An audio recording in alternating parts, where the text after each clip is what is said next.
In today's video, I'm going to explain to you why those top 16 delegates deserved on the Miss Universe top 16 selected delegates for the finale when they did their closed door interview. Let me know whether you agree with me or not with some of their feedback. In today's video too, I'm going to explain to you why those top 16 delegates deserved it, because usually we don't see the exact thing that goes on during the closed door interview when it comes to the Miss Universe competition. And jurisdiction, she decided to make us to be aware why the top 16 deserve that spot that particular night. And from what I watched and from what I observed, I think it's far-fetched. Yeah, it's far-fetched. So without further ado, let's delve into today's video. Today's video is going to be long, so I am going to divide it episode 1 and episode 2, and I hope you guys will love it. First delegate was from USA, which is Miss Universe USA, who she is the new Miss Universe international title holder. This is what happened and during the closed door interview, and this is what I observed. She was really nervous, but she didn't really show it. Yeah, she was really nervous. I could see from her eyes, her demeanor, I could tell she was really nervous. She spoke from the heart when she was being asked the question. She spoke from the heart, and this is one thing that most beauty queens lack. They don't speak from the heart for you to relate with them. She spoke from the heart, so it made the judges to relate with what she was saying. She also shared her experience as Miss USA. So one of the things that other delegates have that also stand out for them is the fact that they're able to share some life experiences as an individual, and also sometimes when they won their home country crown. And this is what Miss USA did, and I think it worked for her. And also one thing I observed was that she proved to the judges with her actions on why she deserves, because she was asked the question, why does she deserve to be Miss Universe? And she proved to the judges with her actions why she deserves to be the Miss Universe competition. The judges are looking for a real and realistic practical example, and especially with this year's rule and order, force for good leadership. So I believe that when the judges were in the closed door room, they were looking out for a candidate who can stand on her own, a candidate who can make decisions, a candidate who can also think fast and help the organization to make the right decision. So she proved that. And one thing that I admire when she was talking was the fact that she was smiling throughout, and that is what some delegates don't do. Look, you're smiling is your charm. So do smile no matter how nervous you are, because look, there are people that you don't usually speak to, so obviously you're going to get nervous, which is normal. But sometimes when you smile through it, it helps you. Observed is her confidence. She was very confident when she was speaking, which is something that was very key on the judges sheet. She spoke on her age in regards to her crowning, and she spoke on her wig in regards to her crowning. She had a whole lot of controversy around her crowning moment when she won the ultimate Miss Universe USA. From that, and I guess background, as when I won Miss USA, there was false allegations that it was rigged, and this was seen in the public eye. It was on the media outlets and news everywhere, and it was very sad to see, because all of my people felt like the organization cheated for her. So when she won the ultimate prize, which is the main crown, which is the force of good, it was more like she was trying to prove a thing that, hey, this one too, do you think it was given to me? Hey, I worked for it. So the lady has a story. And the last but not the least is the fact that she gave a practical example of her intention if given the crown. You know, some of the ladies, it's like they are trying to do what is already out there, but this lady, this Miss Universe USA, came with a whole vibe. Like, Gabrielle came with a whole vibe. She came with her own style, which was unique.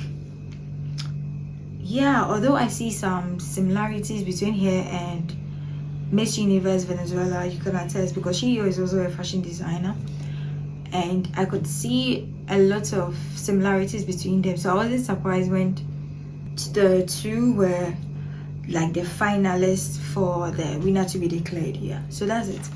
I think I wrote a lot about her. Moving forward to Miss USA South Africa. Now the closed door interview made me realize why she didn't make it to the top 10, but rather top 16. The fact that what I observed was that she spoke very fast. What do you think about her speaking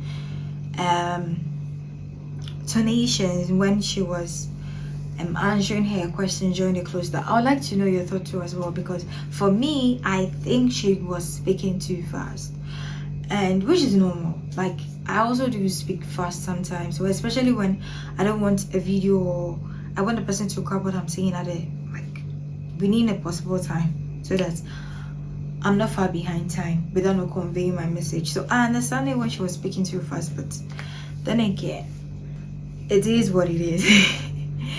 And one thing too I liked about what she did was the fact that she also shared her life experience. But with her competition was very tough, looking at the fact that her predecessor was second runner-up.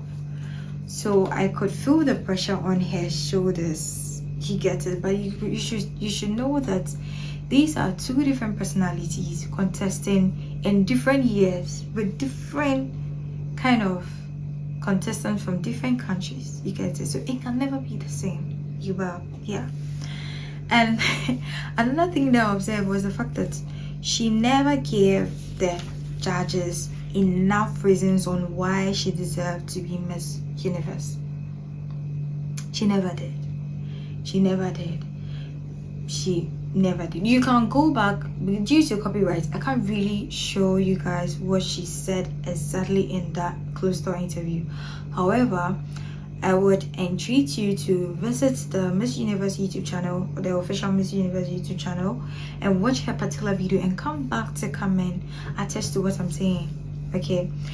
And the last thing but not the least was the fact that you could have highlighted more on her strength when they asked her about the former title holder Miss Universe 2019, Zozibini. You know, she's also from South Africa and she won in 2019, which we were all happy.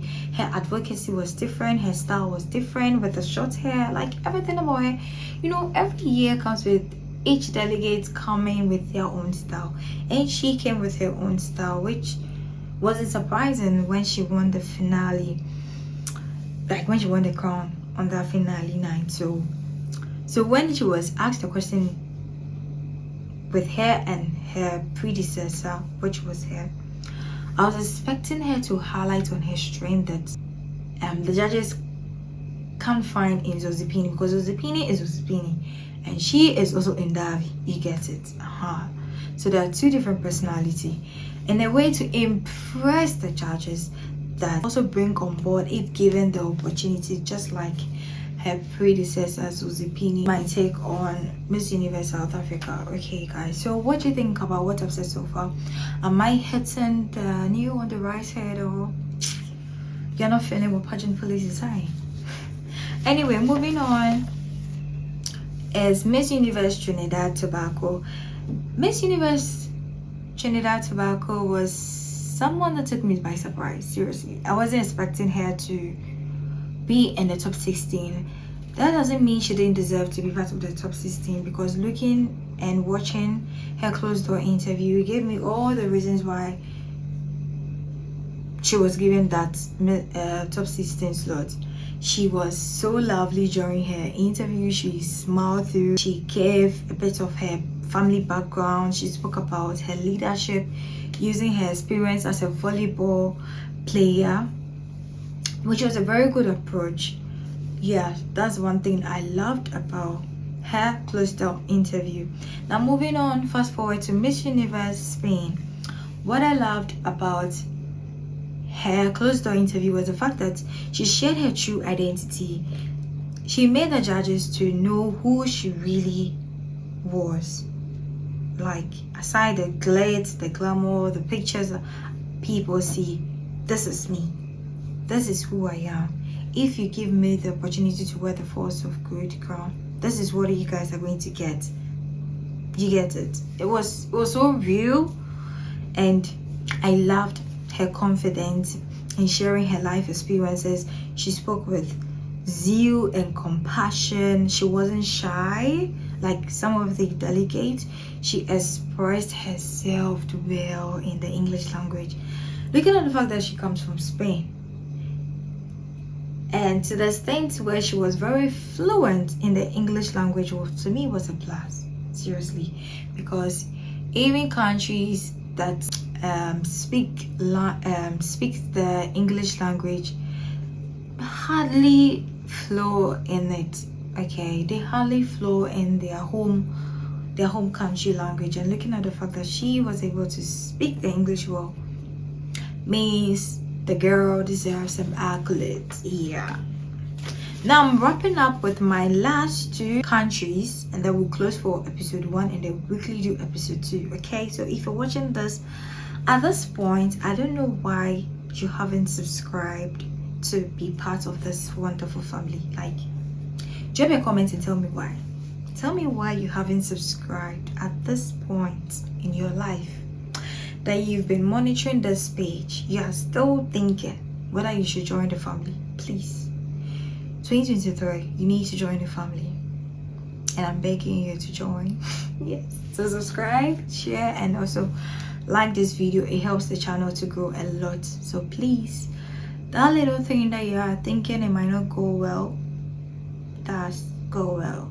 That like button, like it. A minute, just like it. Like the video. Yeah, like it. I've done well, like it. Anyway, so the next country will be Canada. Oh my goodness. So Canada was very surprising. Like, although I know she was the youngest, I wish I had recorded this when it was fresh. But anyway, I'll still do my best to remember some. I know Canada delegate was very young, like in her year group, you get it, and I knew she was good, but I didn't anticipate that she'd be part of the top 16, like top 20 or top 16, trust me. But watching her closed door interview gave me the reasons why she was part, and what the judges noticed that I also noticed after watching the video. So I noticed that Miss Universe Canada, she was very calm. Although she sounded nervous, she was still calm, poised, collective. She had knowledge about how she was going to use the universe platform. Looking at how young she is, it's like she knows her direction. She knows what she's up to. She's not a confused human being. No, she knows her way about. And she also shared her experience so far in life. She was eloquent and nice, making it so effortless to admire her. And I loved every bit of what she said in the interview. So it's good she made it to the top 16. And I would love to see her in other beauty competition like supranational, grand, and the rest. Yes, because she's very good. The last country that I'll touch on will be I don't know when she was mentioned, and later after the competition, some people were of the view that she didn't deserve to be part of the top 16, forgetting that during the competition, if you win certain tax, you automatically make it to the top 16, and I think she won the public vote also. Yeah, so that also added to her closed door mark, and she qualified for the top 16. Now what I realized about her was the fact that she was very passionate about what she was saying, and her expression was genuine. She spoke softly, which was very admirable. She shared her purpose as being Miss Universe Queen. She also shared her experience as an English teacher, and she was very confident. Yeah, she was very confident.